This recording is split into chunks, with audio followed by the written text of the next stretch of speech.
Discovery. The signal came from deep space, an alien transmission originating from a star system 50 light-years from Earth. When humanity's most powerful deep space telescope picked it up, the excitement was palpable. It was definitive proof that we were not alone in the universe. Earth's leaders convened an emergency summit to determine how to respond.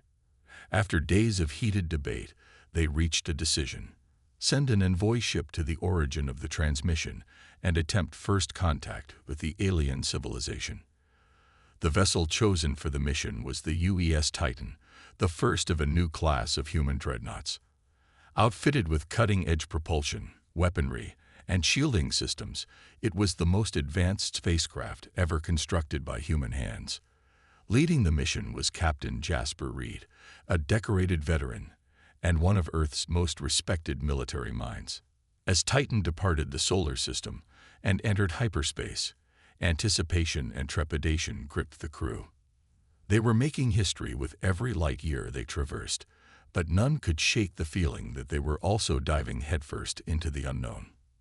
Months passed in the blink of an eye as Titan journeyed across the stars. Finally, the dreadnought decelerated from superluminal speeds and entered the alien system. The spectroscopic signature matched the transmission perfectly. This was the source. But as Titan approached the system's inner planets, the crew realized they had already been noticed. Dozens of alien ships, each larger than any vessel in Earth's fleet, were converging on their position.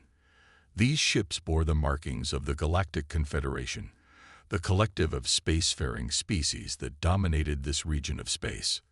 The Human Dreadnought was suddenly surrounded by the Confederation fleet, massive warships bristling with weaponry that dwarfed Titan's armaments. The alien ships broadcast a message on all frequencies: "Unknown vessel, you have entered Galactic Confederation space. Power down your weapon systems and prepare to be boarded. Attempt no resistance, or you will be destroyed." On the bridge of the Titan, Captain Reed exchanged glances with his officers. They had known this moment would come, but the reality was more intimidating than any simulation could have prepared them for. Steeling himself, Reed opened a channel to respond. "This is Captain Jasper Reed of the UES Titan, representing the people of Earth. We come in peace, seeking to open a dialogue between our worlds. We will not power down our defenses, but we extend an invitation to your leaders to meet with us and begin a new era of cooperation between our peoples." A tense silence followed. The seconds felt like hours as the human crew waited for a response. Finally, the voice of the Confederation fleet crackled across the communication line. "Earth Ship Titan, your arrival here is a violation of Confederation law. We do not recognize your authority or your invitation. You will surrender your ship immediately or be annihilated." Captain Reed's jaw clenched. This was not the response he had hoped for. He knew the next few moments would determine the future of the human race, and possibly its very survival. Turning to his crew, he uttered the words that would change the course of history. "Battle stations. Everyone. It looks like we're going to have to fight for our right to a seat at the galactic table." Confrontation. As alarms blared across the Titan's decks, the Dreadnought's crew sprang into action. Officers barked orders as sailors raced to their posts, preparing for the confrontation that now seemed inevitable. On the bridge, Captain Reed surveyed the tactical display with a grim expression. The Confederation ships had moved into attack formation, disruptor batteries charging and missile bays opening. The alien fleet commander's voice boomed across the comm channel, leaden with disdain. "Foolish humans, you have no idea the power you face. This is your final warning. Surrender or be destroyed." Reed's response was calm and measured, even as his heart pounded in his chest.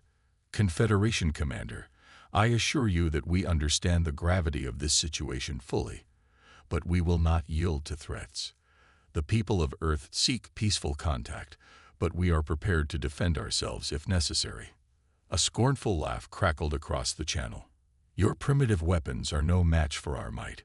You have doomed yourselves."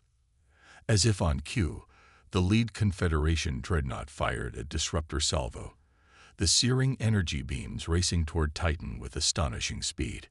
But just before impact, the human ship's newest innovation made itself known.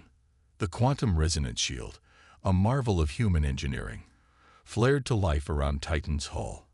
The disruptor beams struck the shimmering barrier and dissipated harmlessly, unable to penetrate the advanced defensive system. Stunned silence reigned on the Confederation bridge. This upstart species, these humans they had dismissed as primitive, had technology beyond anything they had encountered before. As confusion turned to shock, and then to anger, the fleet commander snarled new orders to his ships. All units, converge and destroy that vessel. We cannot allow this affront to stand. But Captain Reed had anticipated this reaction. With a nod to his tactical officer, he set his plan into motion. Engage the phase shift projector. Target their command ship and fire. Titan's forward array pulsed with an eerie blue light, and a beam of phased energy coursed across space toward the Confederation Dreadnought. As it struck the alien shields, the beam shifted frequency, matching and neutralizing the energy barrier. In an instant, the command ship's defenses collapsed, leaving it vulnerable. Fire disruptors, minimum yield. Reed ordered. Disable their engines and weapons, but avoid casualties if possible. We're here to make a point, not start a war. Titan's disruptors lanced out, surgically striking key systems on the alien dreadnought. Explosions bloomed across its hull as its engines went dark and its weapons fell silent. The once proud warship drifted helplessly, effectively neutralized without loss of life. The shock that rippled through the Confederation fleet was palpable. In a matter of moments, this newcomer species had outmaneuvered and disabled their flagship using technology beyond their comprehension. Suddenly, the dynamic of the confrontation had shifted entirely. On the Titan's bridge, Reed opened a channel to the remaining Confederation ships. I believe we've demonstrated our capabilities sufficiently. We have no wish to inflict further damage. I ask again for a meeting with your leaders to open a dialogue between our peoples. Let us find a path to peace and cooperation, not war and destruction. There was a long, tense pause. Then, finally, a new voice came across the comm, older and wearier than the fleet commanders. This is Counselor Zoran of the Galactic Confederation. Your actions have made your point, Earthship. We will agree to a meeting. But be warned that this is not a negotiation of equals. You are newcomers here, and you will learn your place. As the channel closed, Reed allowed himself a small smile. It was a start, however rocky. The path ahead would be challenging, but the first step had been taken. Humanity had announced its presence on the galactic stage. Now it was time to prove that it deserved to be there. Negotiation. The meeting was arranged to take place on neutral ground, a small, uninhabited moon orbiting a gas giant on the fringes of the system. As the Titan settled into orbit alongside a trio of Confederation ships, Captain Reed prepared to shuttle down to the surface with his diplomatic team. The team was small but carefully chosen. Beside Reed himself was Commander Elise Voss, his first officer and a skilled negotiator. Dr. Ki Miyamoto, the ship's chief xenobiologist, would provide insight into the alien species they were dealing with, and Lieutenant Commander Ivan Sokolov, the Titan's security chief, would ensure their safety in this tense situation. As the shuttle touched down on the barren, rocky surface of the moon, they were greeted by a delegation of Confederation officials. Counselor Zoran was there, along with representatives from a half-dozen of the most influential species in the galactic government. All wore expressions of wary skepticism as the humans disembarked. Zoran stepped forward, his angular features shadowed in the dim light.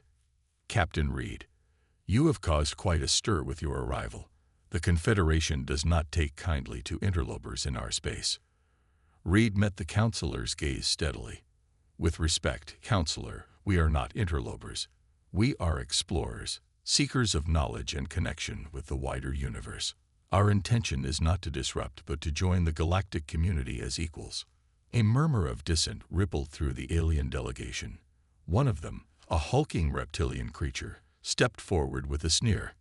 Equals? You are newcomers, primitives playing at being advanced. You have no place at this table. Dr. Miyamoto spoke up, her voice calm and measured.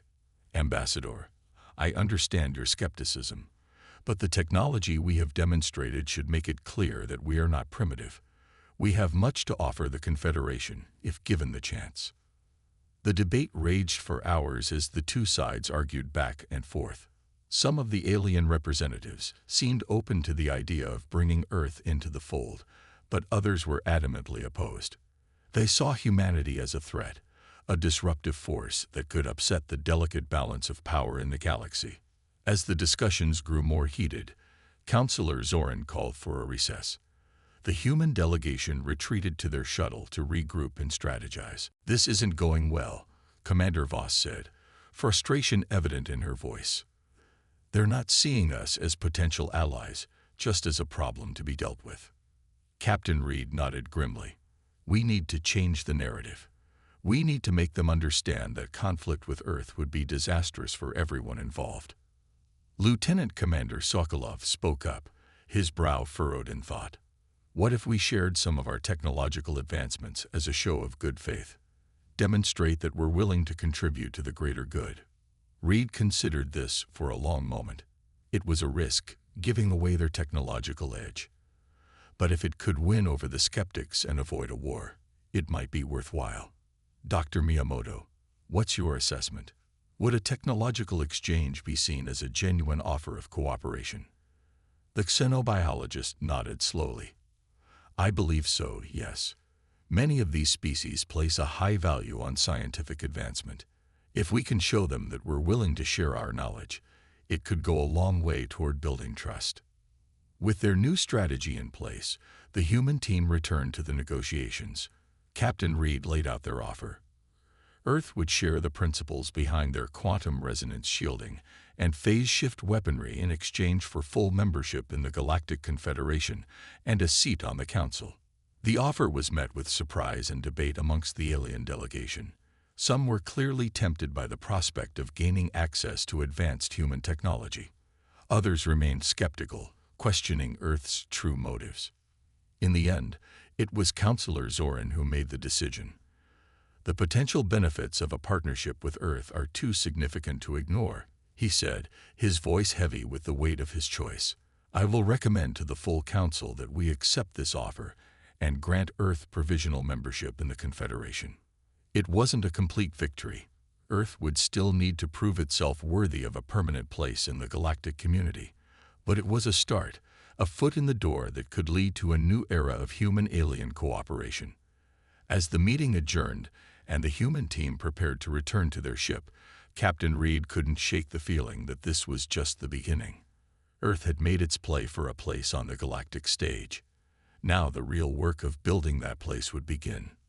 Betrayal. In the days following the successful negotiations, the mood aboard the Titan was one of cautious optimism. Earth had gained a tentative foothold in the galactic community, and the crew was eager to explore the opportunities this new status presented. But as the Dreadnought prepared to depart the system and begin its diplomatic mission, tragedy struck. A series of explosions suddenly rocked the ship, alarms blaring as damage reports flooded in. Someone had planted bombs in key systems throughout the Titan, and one of the explosions had torn through the officers' quarters. Among the casualties was Commander Voss, Captain Reed's first officer and closest friend. She had been in her quarters when the bomb detonated, and the devastation was total. Reed was beside himself with grief and rage as he coordinated the damage control efforts and ordered a full investigation. It didn't take long to discover the culprits. Security footage revealed a group of Confederation soldiers infiltrating the Titan during the negotiations on the Moon. They had posed as support staff for the alien delegation, using the cover to slip aboard and plant the bombs. Confronted with this evidence, Counselor Zorin was apologetic but evasive. A rogue faction, he claimed, extremists who could not accept the idea of humans as equals. They acted without authorization from the Confederation leadership. Reed was skeptical of this explanation, but there was little he could do to challenge it directly. The Confederation claimed to have arrested those responsible, but the damage to both the Titan and the fragile trust between humans and aliens had been done. As repairs on the Dreadnought began and a somber memorial service was held for Commander Voss and the other lost crew members, Reed struggled with his own doubts and anger. How could he move forward with diplomacy when it seemed like the Confederation itself couldn't be trusted? Dr. Miyamoto provided a voice of reason in these dark times. "We can't let the actions of a few extremists derail the progress we've made," she urged. "Now more than ever, we need to find a way to work together and build real understanding between our peoples." Reed knew she was right, but it was a difficult pill to swallow. Trust had been broken, and the scars left by this betrayal would not heal easily. As he sat in his ready room, staring out at the stars and mourning his lost friend, he wondered if the cost of humanity's entry onto the galactic stage had already proven too high. Weeks passed as the Titan limped back to full functionality, and the investigation into the bombing dragged on. Counselor Zorin and other Confederation officials made grand gestures of apology and recommitment to the human-alien partnership, but the words rang hollow to Reed and his crew. It was Sokolov, the Titan's steady security chief, who finally proposed a way forward. "We need to show them that we're not just partners when it's easy," he said during a senior staff meeting. "If we're going to be part of this galactic community, we need proving ground." Sokolov's proposal was a daring one. Volunteer the Titan and its crew to assist in the defense of a Confederation colony world that had come under attack by marauding space pirates. It would be a chance to prove humanity's worth as allies and rebuild some of the trust lost in the bombing attack. Captain Reed was hesitant at first, wary of putting his ship and crew in harm's way for a Confederation that had already proven itself untrustworthy. But the more he considered it, the more he realized it was the best path forward. They needed to show that humans were willing to put skin in the game, to fight and bleed alongside their alien counterparts. The colony in question was on the fringes of Confederation space, a rugged mining world called Xanthus Prime. The pirates attacking it were a motley assortment of species, unified only by their desire for plunder and their willingness to prey on the vulnerable. As the Titan arrived in the Xanthus system, they found a small Confederation fleet already engaged with the pirate forces. The colony's defenses had been battered but not yet broken, and the arrival of the Human Dreadnought was met with a mix of relief and trepidation by the Confederation commanders. As Reed and his crew integrated into the defense efforts, the full scope of the challenge became clear. The pirates had assembled a larger force than expected, with heavily armed frigates and swarms of fighter craft that harried the Confederation ships relentlessly. But the Titan brought more than just another gun to the fight. It brought human ingenuity and tactical thinking that the more rigid Confederation military often lacked. Reed and his officers proposed unorthodox strategies, using the Dreadnought's advanced systems in creative ways to disrupt the pirate attacks and keep them off balance.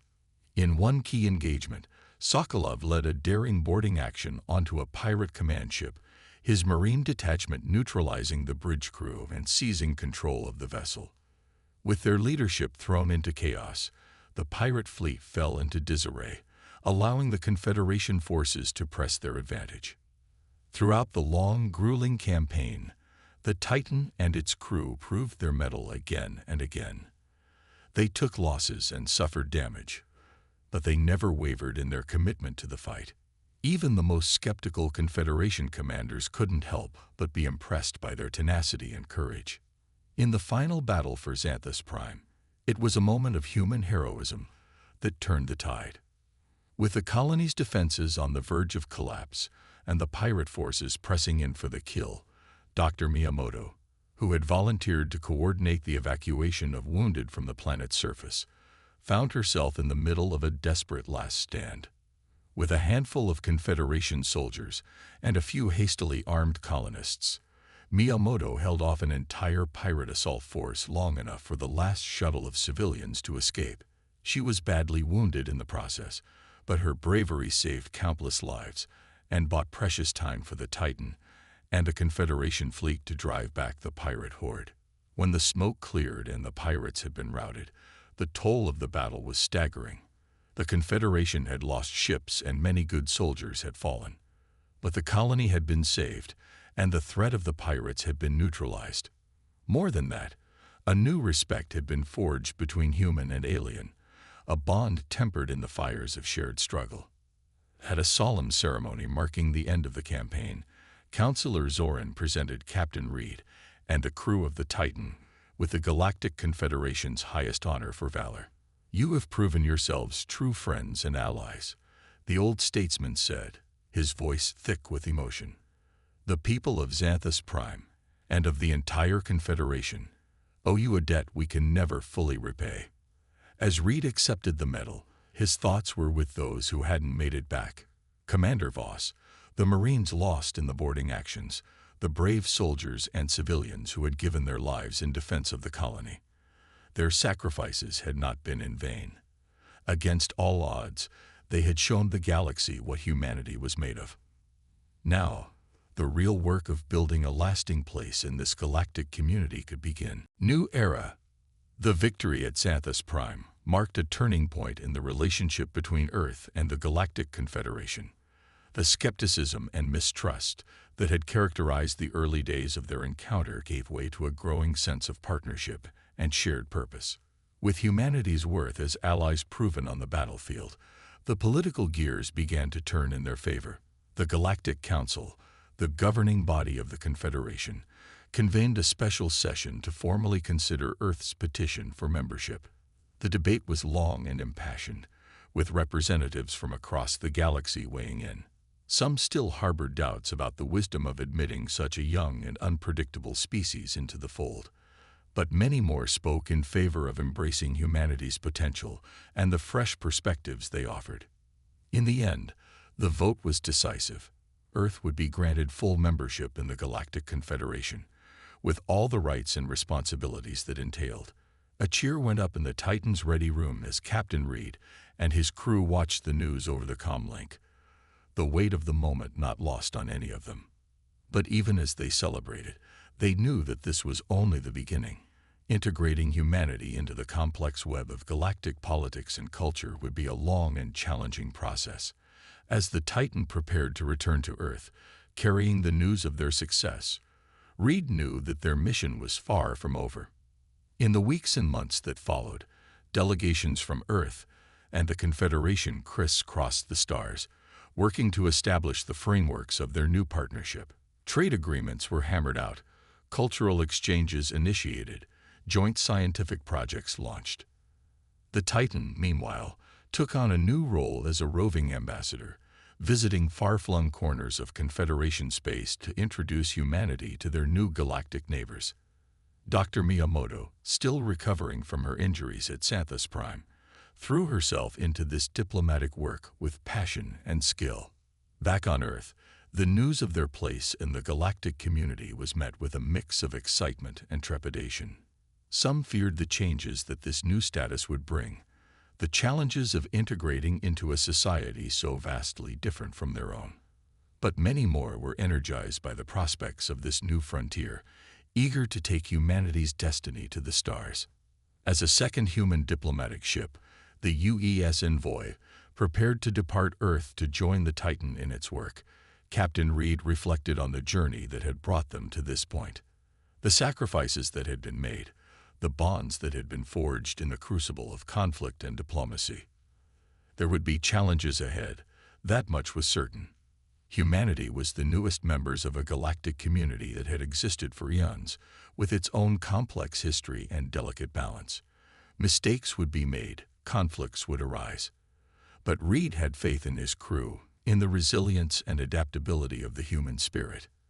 As he stood on the bridge of the Titan, watching the stars streak by as they embarked on their next mission, he could feel the weight of history on his shoulders.